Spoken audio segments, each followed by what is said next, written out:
sont debout. Bienvenue à vous tous qui êtes là. Et je dis bienvenue à moi-même après une semaine de congé. Ça me fait plaisir d'être là et de vous partager la parole, ce que Dieu a mis sur mon cœur. S'il y a des personnes ici qui sont là pour la première fois, parce que parfois j'ai à chaque fois l'impression que je vois des gens pour la première fois. Est-ce qu'il y a des gens qui sont là pour la toute première fois ou pas? Ou pour la deuxième fois peut-être? Non? Ouais. Bienvenue, est-ce qu'on peut les applaudir? Bienvenue encore, oui. Ouais. Soyez les bienvenus à la maison. Alors, je voudrais vous apporter un tout dernier message, si tu peux lancer le PowerPoint, sur ce thème que j'ai débuté en début janvier. Ce sera mon dernier, sur le thème béni, délivré, guéri. Il y aurait encore tellement de choses à dire sur ce thème, mais on va passer après à autre chose. Nous avons compris que Dieu est le Dieu de la bénédiction. Nous avons compris qu'il est le Dieu du salut et de la délivrance. Nous avons compris qu'il est le Dieu de la guérison, même si ce thème mériterait aussi qu'on puisse l'aborder un peu plus en profondeur. Nous avons compris aussi, ça sous-entend bien sûr, que Dieu est le Dieu de la transformation. Il est, de manière générale, et c'est ce que je cherchais à vous communiquer, qu'il est le Dieu qui agit encore aujourd'hui et qui nous bénit, nous délivre, nous sauve, nous conduit, nous dirige. Il est vivant. Amen, il est vivant. Et lorsqu'une personne place sa confiance en Dieu, cette personne peut s'attendre à expérimenter ces différentes choses. La guérison, la délivrance, le salut, la transformation, sa présence qui va nous conduire chaque jour, sa voix qui nous parle. Toutes ces choses-là, c'est ce que j'appelle les privilèges de la nouvelle alliance. Et nous sommes au bénéfice de tous ces privilèges. Et c'est ce qui fait que la nouvelle alliance est bien meilleure que l'ancienne. Pourquoi alors vouloir retourner dans l'ancienne? Alors que la nouvelle nous offre des privilèges juste incroyables. Et Jésus est mort pour que son peuple puisse sortir de cette ancienne et entrer dans la nouvelle.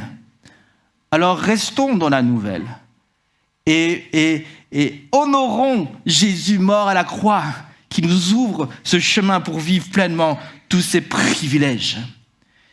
Et j'aimerais donc, dans ce dernier message, vous montrer deux choses. J'aimerais vous montrer, premièrement, que Dieu n'a pas changé, qu'il est le même aujourd'hui, hier et éternellement.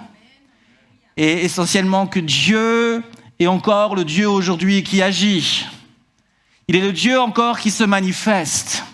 Et j'aimerais vraiment combattre cette pensée qui nous enseigne, et c'est un mensonge du diable, que Dieu n'agit plus aujourd'hui, ou qu'il agit de temps en temps, ou il est trop préoccupé pour s'intéresser à moi, ou il est peut-être trop saint pour se manifester au milieu des pécheurs que nous sommes. Et j'aimerais combattre cette pensée parce qu'elle nous empêche de nous impliquer avec Dieu et elle empêche Dieu de s'impliquer au milieu de nous et de se manifester. La vérité est que Dieu agit encore aujourd'hui. Et nous le savons, je l'ai vu et c'est vraiment ma pensée et mon cœur de pouvoir à nouveau permettre à ce Dieu puissant de se manifester. J'ai vu par exemple, et c'est un exemple, ces dernières années, plus d'une centaine, mais certainement plus encore de jeunes et de moins jeunes, être, et c'est mon domaine, un domaine que j'ai très à cœur, être remplis de l'esprit.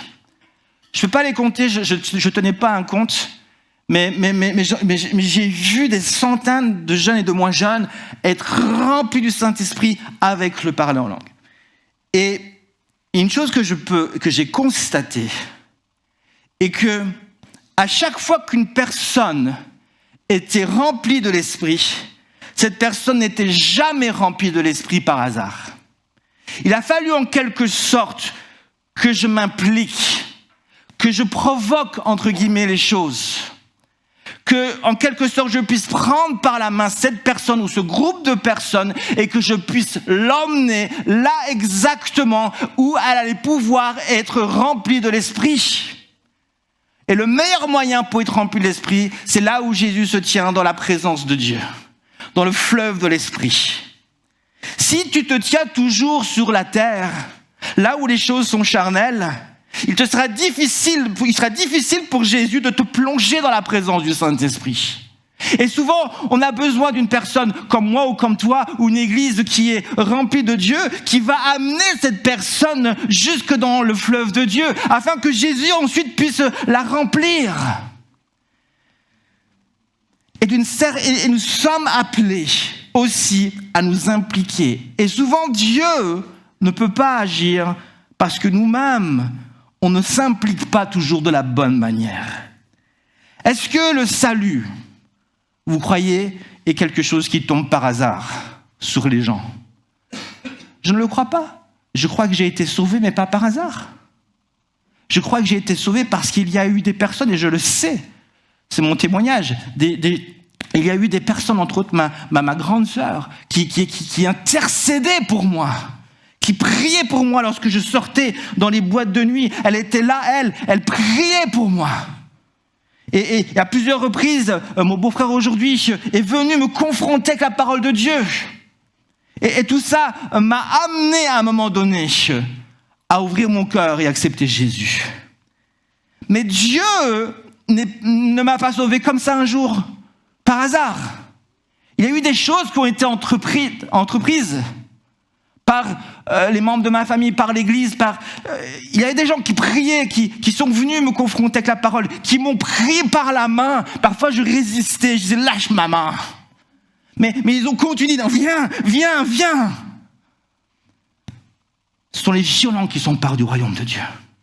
Ah, ça veut pas, je ne suis pas en train de dire qu'il faut être violent avec les gens, hein. Attention. Tu veux que ta vie change, alors commence à changer.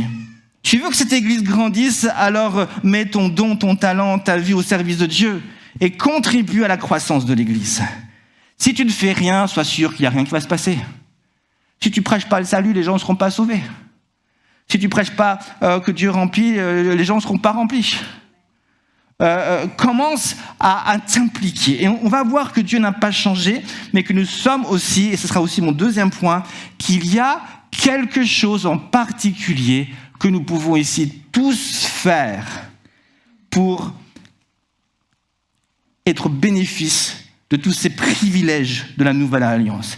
Il y a quelque chose maintenant que tu peux faire et qui va amener cette présence de Dieu, qui va permettre à Dieu d'agir en moi et au travers de moi. Non, je ne l'ai pas mis ce verset. Romains 5, verset 5 nous dit ceci, que l'espérance ne trompe pas, car l'amour de Dieu est répandu dans notre cœur par le Saint-Esprit qui nous a été donné. Vous connaissez ce verset? L'espérance ne trompe pas, car l'amour de Dieu est répandu dans notre cœur par le Saint-Esprit qui nous a été donné. Paul ici parle d'un déversement d'amour dans notre cœur qui vient créer en nous une ferme assurance que tout ce que Dieu dit dans sa parole et que tout ce que Dieu a accompli pour nous à la croix par la mort de Jésus-Christ va tôt ou tard s'accomplir. C'est ça l'espérance. L'assurance que ce qui n'est pas encore accompli va s'accomplir. Et cet amour vient créer en nous cette ferme assurance que ce que Dieu dit dans sa parole, si ce n'est pas encore accompli aujourd'hui, ça va s'accomplir. Et tout ce que Jésus a accompli pour moi à la croix, si je ne le vis pas encore aujourd'hui, ça va s'accomplir. Peut-être demain, peut-être dans une semaine, peut-être dans un mois. Et l'amour de Dieu me donne cette assurance et me donne cette force de pouvoir persévérer et de pouvoir continuer. Et même si je ne reçois pas ça encore maintenant, mais je continue d'y croire parce que j'ai cette ferme assurance que tôt ou tard, ça va venir. Et l'amour est une puissance juste incroyable qui me permet de me tenir debout. Et l'amour m'enseigne comment rester debout et comment vivre tous ces privilèges de Dieu.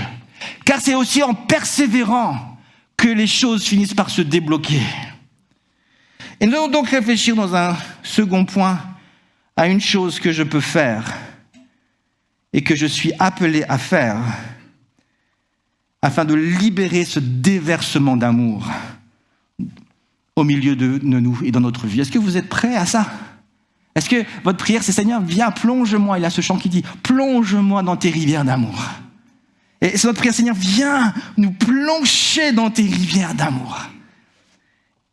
Et enseigne-nous, Seigneur Jésus, comment rester debout et comment nous impliquer avec toi.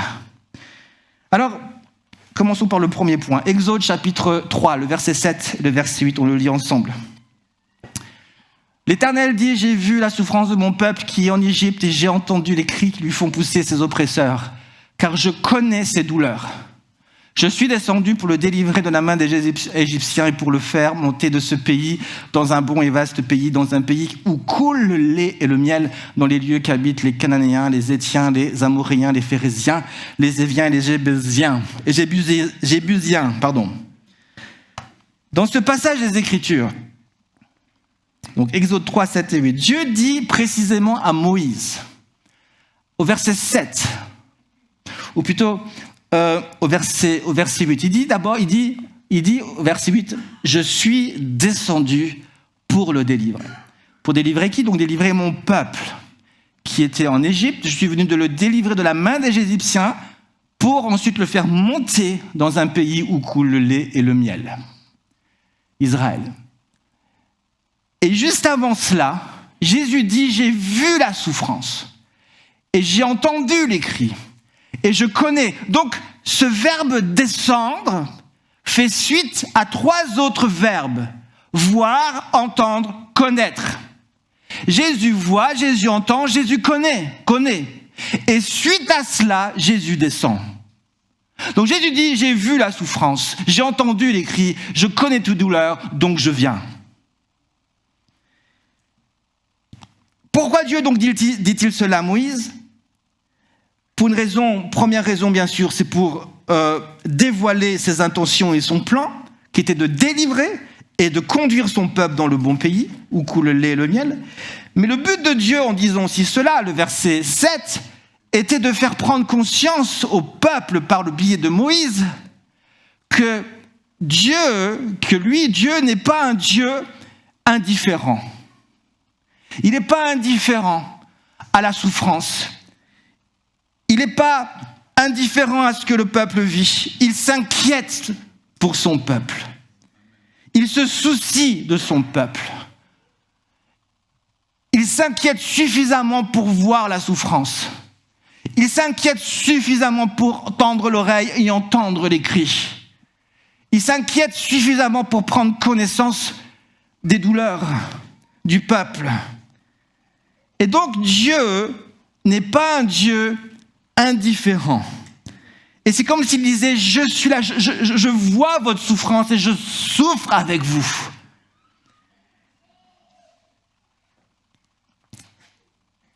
Est-ce que je pourrais vous poser une question ce matin?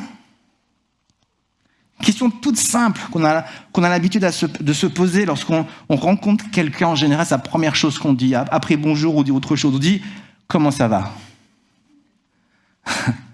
Comment ça va? Est-ce que je pourrais te poser cette question? Je ne demande pas forcément de me répondre. Mais comment vas-tu ce matin? Comment vas-tu ce matin? Si vous me posez cette question, en général, on répond souvent de manière générale, hein? Quand quelqu'un nous dit comment ça va, si on me dit comment ça va, je lui dis je vais bien. Ouais, ça va. Avec ma femme, ça va bien. Ça va bien. Avec les enfants, ça va bien. Je dors bien la nuit, même si parfois j'ai quelques indigestions. C'est l'âge. Problème de prostate aussi, mais ça va bien. Mais à part ça, ça va bien. Je vais plutôt bien. Maintenant, si je devais réfléchir un peu plus profondément et aller un peu plus au fond des choses, ma réponse serait un peu différente. Et je vous dirais plutôt, ouais, je vais bien, mais la vérité est que c'est pas que je vais bien, mais c'est pas que je vais mal, mais qu'il y a une insatisfaction dans mon cœur. je vais bien, mais la vérité est que oui, je dors bien, mais il y a des nuits où je me lève. Et je n'arrive plus à dormir parce que j'ai sans cesse cette pensée dans mon cœur. Seigneur, qu'est-ce que tu veux faire pour l'Église ? Et des fois, je me lève, j'arrive plus à dormir. Et des fois, je suis inquiet parce que je vois les besoins dans l'Église. Je vois les aînés qui ont besoin d'être visités. Je vois les jeunes qui ont besoin d'être suivis. Je vois un besoin au niveau de l'enfance, au niveau de la garderie. Je vois les ados qui ont besoin aussi d'un berger. Je vois le besoin de prêcher sous l'onction du Saint-Esprit. Je vois le besoin de créer des cellules de prière. Voilà. Et je suis là. Et je dis, Seigneur, oui, je vais bien, mais Seigneur, j'entends le cri du peuple. Je vois les besoins qui sont là. Et je suis là, Seigneur Jésus. Je prie, Seigneur, lève des hommes, et Dieu en lève, heureusement. Lève des hommes et des femmes qui vont pouvoir, avec moi, ensemble, répondre aux besoins si nombreux au sein de l'Église et dans cette société. Donc je vais bien, mais comment vas-tu ce matin ? Au plus profond de ton cœur. Parce que lorsque Dieu regarde une personne, il regarde au plus profond de notre cœur. Lorsque Jésus tend l'oreille sur notre vie, il entend ce qui se passe au plus profond de notre cœur, ce que nous avons tendance à cacher. C'est ce que Dieu voit, c'est ce que Dieu entend. Et donc, Dieu va faire la même chose avec son peuple, Israël. Il va regarder et il va voir la souffrance. Il va écouter, il va entendre les cris de son peuple qui gémissait, qui souffrait, certains même mouraient. Et il va connaître ses douleurs. Il va les ressentir dans son cœur. Et à cause de ça, il prend une décision. Il décide de descendre pour délivrer son peuple et l'emmener dans un bon et vaste pays. Nous avons donc ici l'image d'un Dieu qui se lève de son trône et de manière déterminée et qui se met en mouvement de manière décidée dans le but d'apporter à son peuple la délivrance. Il y a donc une décision qui a été prise dans le ciel à partir de ce moment-là, une décision qui est irrévocable. Je vais descendre et je vais les délivrer pour les emmener dans un bon et vaste pays. C'était irrévocable. Il y a donc un mouvement ici. Le verbe descendre nous parle d'un mouvement. Dieu décide de bouger, de marcher. Et en marchant, c'est sa délivrance qui se met en mouvement. La délivrance est en mouvement. Il décide d'aller. Et cette décision, Moïse va la communiquer au Pharaon lorsqu'il dira « Laisse partir mon peuple ». C'est la décision que Dieu a prise. Il a décidé que tu dois laisser partir son peuple.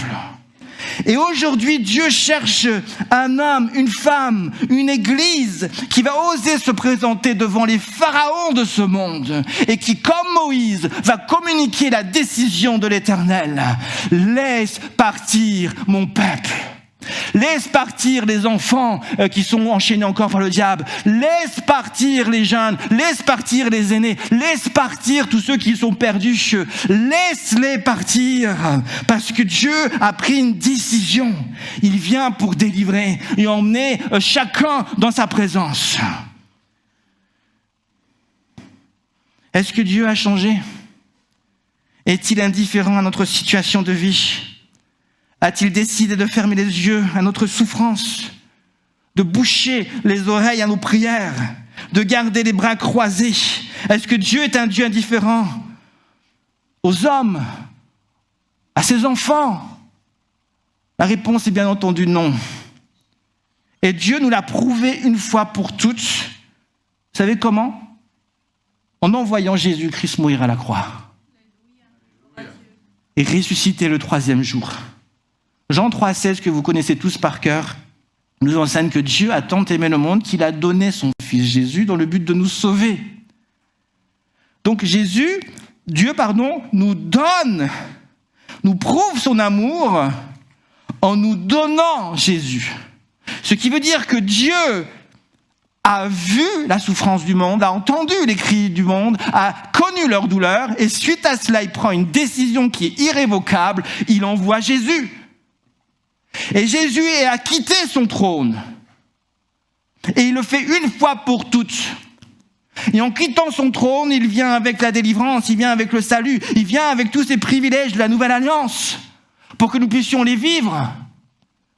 Donc oui, Dieu nous aime. Et il l'a prouvé en mourant à la croix. Et la croix est la preuve que Dieu a agi. Que Dieu nous a aimés et il a agi. Il a déjà tout fait pour nous. La délivrance est déjà là. Le salut est déjà là. Sa présence est déjà là. Tout ce dont tu as besoin est déjà là. Dieu n'a plus besoin de descendre. Il est déjà descendu.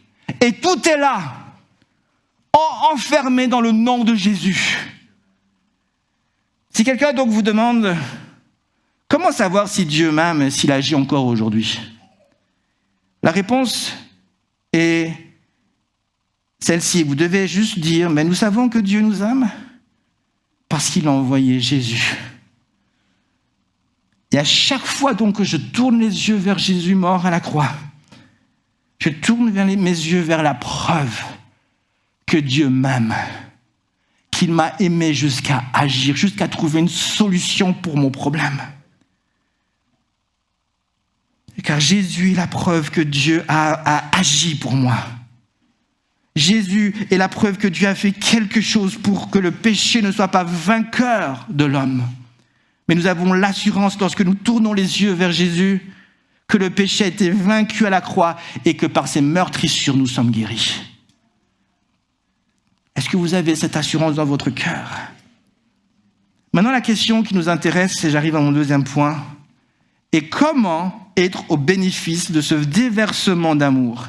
Comment finalement, tout ce que Jésus a accompli sur cette croix, comment finalement je vais pouvoir être au bénéfice?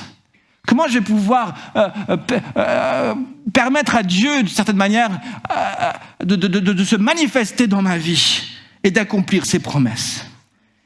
Il y a en tout cas une chose, que je voudrais revenir sur cette chose, une chose que vous pouvez faire, une chose que nous pouvons faire, une chose que nous, j'ai envie de dire, nous devons faire. C'est un principe très simple mais extrêmement puissant pour vivre les privilèges de la nouvelle alliance. Et je vais vous l'enseigner en commençant par une image. On va imaginer quelque chose, ok? Imaginons que vous avez acquis une toute nouvelle maison, ok? Vous avez acheté une toute nouvelle maison. Elle est belle, la maison. Elle est grande, elle est belle, elle est flambant neuve. C'est une maison qui est waouh, splendide. C'est la maison de vos rêves. Vous l'avez? Ok? Vous l'avez? La maison de vos rêves, toute neuve. Et vous êtes donc sur le point d'emménager, vous avez décidé de racheter tout le mobilier. Parce que pour vous, c'est un nouveau départ. Une nouvelle maison avec nouveau mobilier, nouveaux meubles, nouveaux ustensiles de cuisine et tout ça. Tout est à la pointe, tout est moderne, tout est magnifique, tout brille. Et vous arrivez avec vos 2 camions, avec tout ce qui est nouveau. Et là, vous êtes sur le pas de la porte, prêt à ouvrir la porte. Et alors que vous ouvrez la porte, boum, stupéfaction. Tous vos anciens meubles sont dans la maison. Bam! Et là, vous ne comprenez pas. Certainement que le déménageur s'est trompé. Vous avez dit d'aller à la déchetterie, il est venu dans la nouvelle maison. Tous vos anciens meubles sont là. Alors, quelle serait la réaction normale face à une telle situation? Bon, vous connaissant un peu, vous allez râler. Bon. Mais après avoir râlé, voilà, en bon Suisse, on râle un peu. Après avoir râlé, on redevient calme. Quelle serait la réaction normale? La réaction normale serait de prendre son courage à 2 mains, de vider la maison de ce qui est ancien, pour ensuite remplir la maison de ce qui est nouveau. C'est une décision logique qui va répondre à un principe qui est finalement logique. Et ce principe nous enseigne que si je veux remplir une chose qui est déjà remplie, je dois d'abord vider cette chose de ce qui est ancien, afin de la remplir ensuite de ce qui est nouveau. C'est un principe simple. C'est un principe logique. Si je veux remplir une chose, je dois d'abord la vider pour pouvoir la remplir de ce qui est nouveau. Je dois donc libérer de la place. Pourquoi vider, c'est à ce point important? Parce que vider va nous permettre de faire de la place pour ce qui est nouveau. Parce que ce que vous devez comprendre est que tout ce qui est ancien dans votre vie est en train d'occuper une place, la place de ce qui est nouveau. Et tout ce qui est nouveau est appelé à prendre une place qui est actuellement occupée par quelque chose qui est ancien. Et le seul moyen de pouvoir vivre ce qui est nouveau est de nous débarrasser de ce qui est ancien. Principe simple, mais que nous sommes appelés à appliquer. Voilà pourquoi Dieu nous demande de donner. Nous devons nous vider de tout ce qui est ancien afin de nous laisser remplir de tout ce qui est nouveau. Nous devons nous vider de tout ce qui est charnel afin de nous laisser remplir de tout ce qui est spirituel et divin. Voilà pourquoi Dieu nous demande de donner. Voilà pourquoi Jésus a tellement insisté sur cet enseignement de donner. Pourquoi dois-je donner ma vie? Afin de recevoir la nouvelle. Jésus dira, celui qui garde sa vie, celui qui veut garder sa vie la perdra. Mais celui qui est prêt à perdre sa vie la retrouvera. Vous connaissez ce passage? Pourquoi Jésus dit cela? Parce que quand je donne ma vie, je fais de la place pour la nouvelle. Mais si je garde ma vie, l'ancienne, j'empêche à la nouvelle de venir et je perds tout. Pourquoi Dieu veut-il que je donne mon cœur? Parce qu'il veut me donner un nouveau. Et l'ancien prend la place du nouveau. Pourquoi Dieu veut-il que je dépose mon orgueil? Parce que mon orgueil étouffe l'humilité que Dieu veut créer en moi. Or, sans une humilité, Dieu ne peut pas m'élever. Parce que Dieu résiste aux orgueilleux, mais il fait grâce aux humbles. Et Dieu donc veut que nous donnions. Parce que la meilleure façon de recevoir, c'est de donner. Et nous devons comprendre ce principe que nous pouvons appliquer dans notre propre vie. Donner.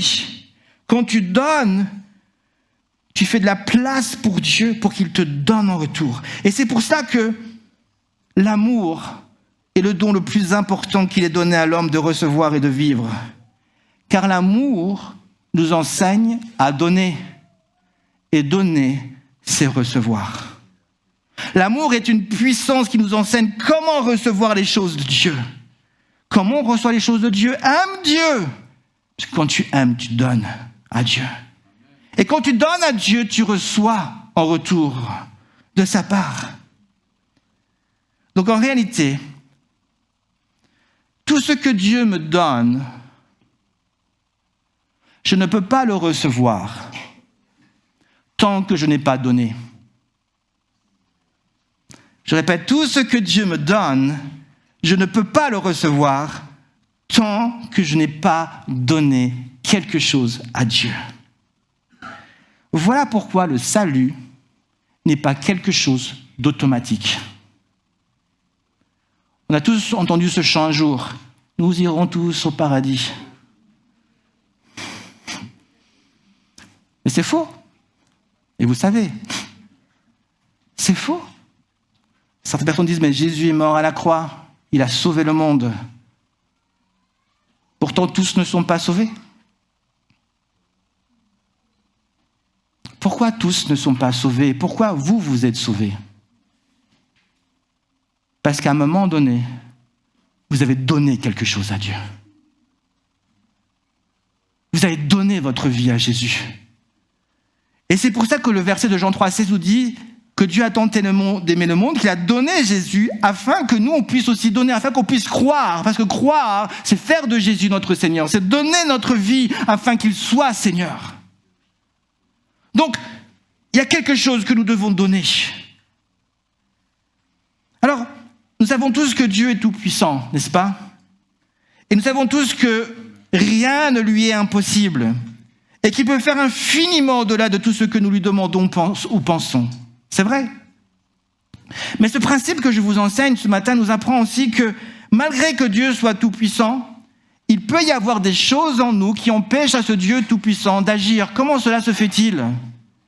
Est-ce qu'il y aurait quelque chose dans l'homme ou dans ce monde qui soit plus puissant que Dieu? Non. Mais alors pourquoi certaines choses empêchent Dieu d'agir? Pour une raison simple. Parce que Dieu a créé l'homme libre de choisir.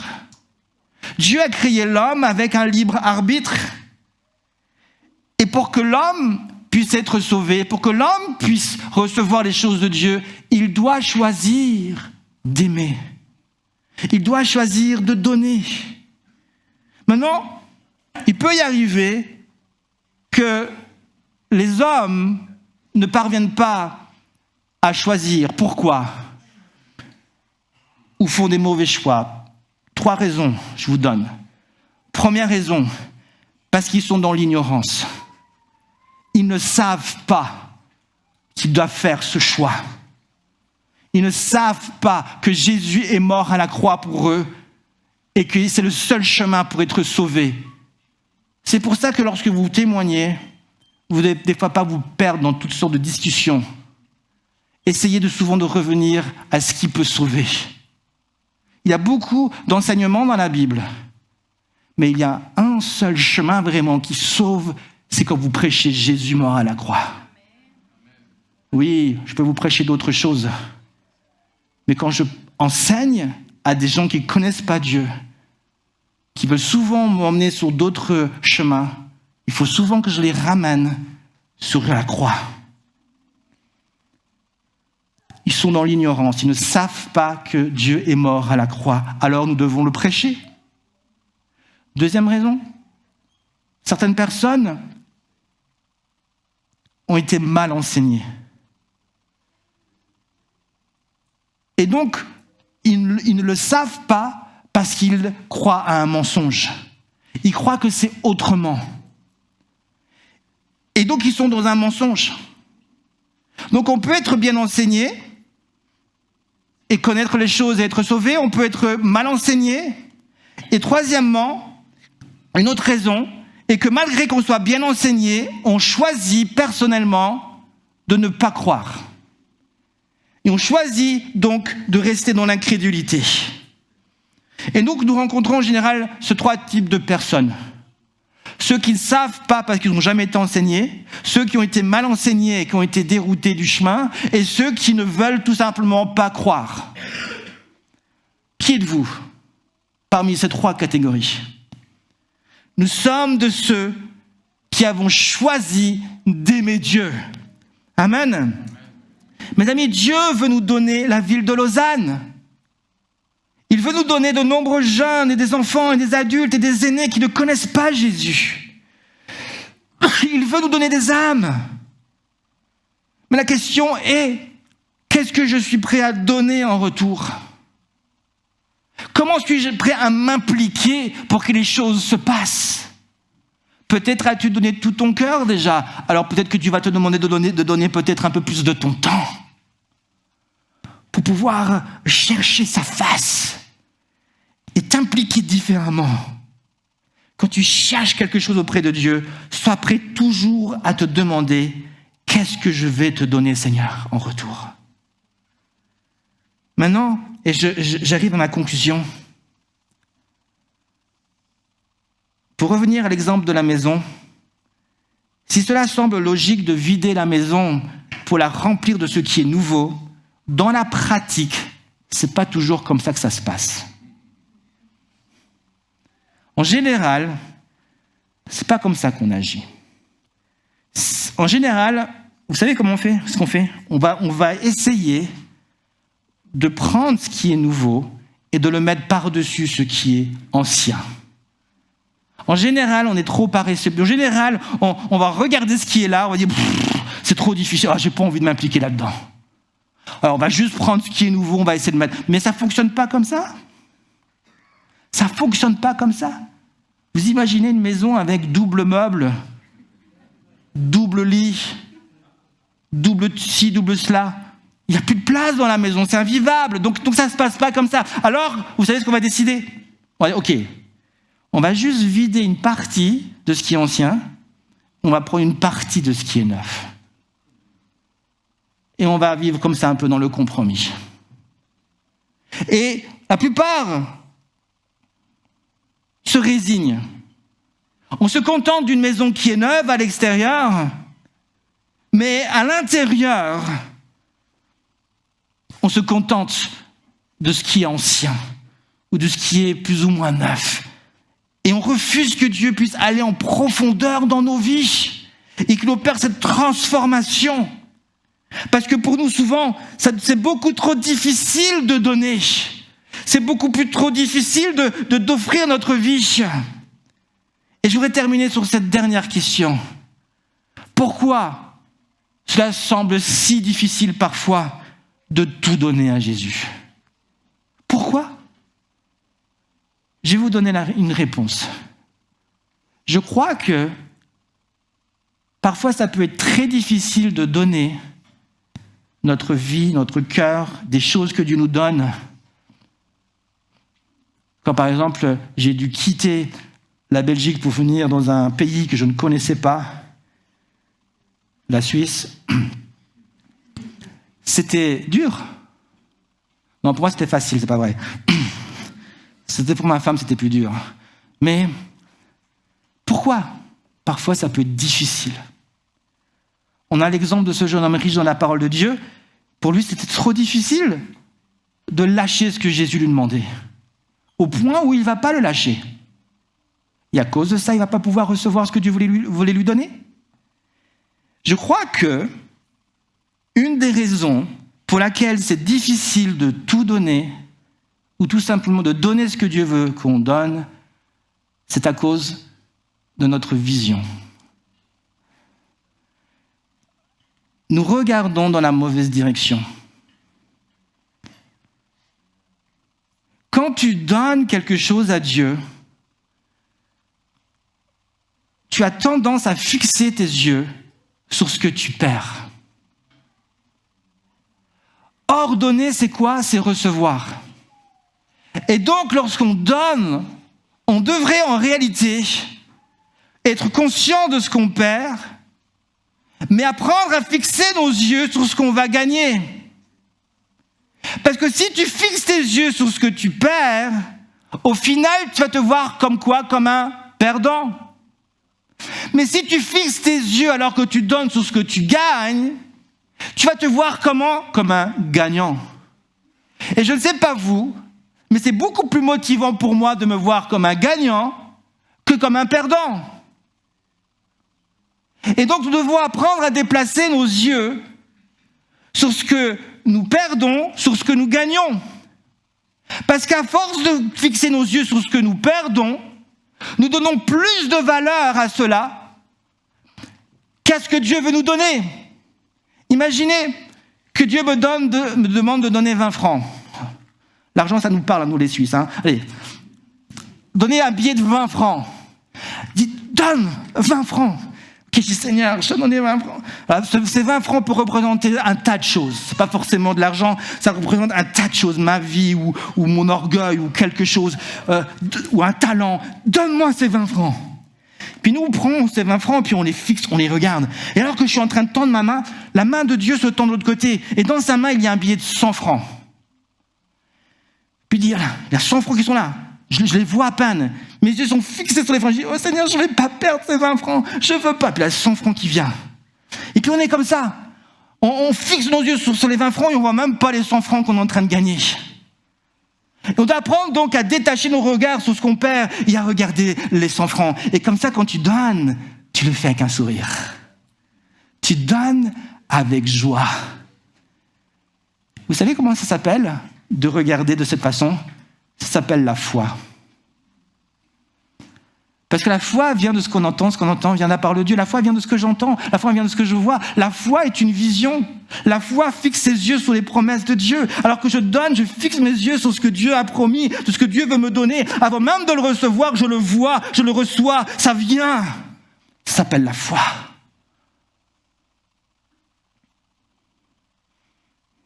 Est-ce que ce matin, nous sommes prêts à donner tout notre cœur à Jésus? Qu'est-ce que Dieu t'a promis? Qu'est-ce que Dieu veut faire dans ta vie? Qu'est-ce que tu es appelé à recevoir? Ça va te demander de donner quelque chose. Amen. Alors prenons un temps maintenant dans la prière simplement. Alléluia, je vais juste prier avec vous. Seigneur, je te remercie pour ta présence. Je te remercie, Seigneur Jésus, parce que tu es un Dieu bon. Tu es un Dieu, Père éternel, qui fait des choses extraordinaires, Père éternel. Seigneur Jésus, aide-moi à donner. Aide-moi, Seigneur Jésus, à me vider de tout ce qui ne te plaît pas. Aide-moi, Seigneur Jésus, à être un homme qui aime, Seigneur, un homme qui aime et qui donne et qui se vide. Un homme, Seigneur Jésus, qui apprend aussi à se centrer sur tout ce que tu veux me donner. Seigneur Jésus, il y a tellement de choses que tu veux me donner, mais combien de fois je t'ai limité? Combien de fois je ne t'ai pas cru, Seigneur Jésus? Combien de fois j'ai donné sans m'attendre à recevoir quelque chose en retour? Seigneur Jésus, me voici devant toi. Et je m'attends, mon cœur est grand ouvert. Et je dis, Seigneur, remplis-moi, remplis mon cœur de tous tes bienfaits, Jésus. Tu veux nous emmener tellement plus loin. Mais Seigneur Jésus, on est toujours en train de te limiter, souvent en train de te limiter. Nous ne voulons plus te limiter, Seigneur Jésus. Aide-nous, Père éternel, à faire face à tous les besoins de la vie. Aide-nous, Seigneur Jésus, à ne pas résister, Seigneur Jésus, à ton esprit. Aide-nous, Père éternel, à te servir avec joie. Aide-nous, Père éternel, dès le matin, lorsqu'on se lève, d'être de bonne humeur, parce que ton Saint-Esprit va nous remplir de ta joie.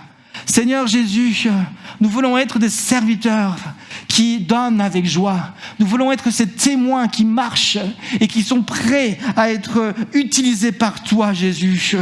Oh Père éternel, tu vois que nous sommes dans un monde où des esprits séducteurs se manifestent. Des esprits séducteurs, Seigneur Jésus, sont là pour nous attirer toujours plus loin de toi. Oh Jésus, nous voulons résister à tous ces esprits séducteurs. Nous voulons résister à tous ces mensonges du diable qui ont pour but de nous dévier du chemin, qui ont pour but, Seigneur Jésus, de venir nous empêcher de voir, de nous aveugler, Seigneur Jésus, pour que nous ne puissions pas nous approcher de toi. Mais aujourd'hui, Père éternel, j'ai compris que tu veux que je te donne tout. Je te donne mon cœur, je te donne ma vie, je te donne mes pensées, Seigneur Jésus, parce que je sais qu'en retour, tu vas pouvoir agir dans mon cœur et dans ma vie. Tu vas pouvoir te glorifier. Et ça me suffit, Seigneur Jésus. Ta gloire dans ma vie, c'est ce que je recherche. Car je sais que si tu te glorifies en moi, Seigneur Jésus, tu me donnes tout ce dont j'ai besoin. Merci, Saint-Esprit.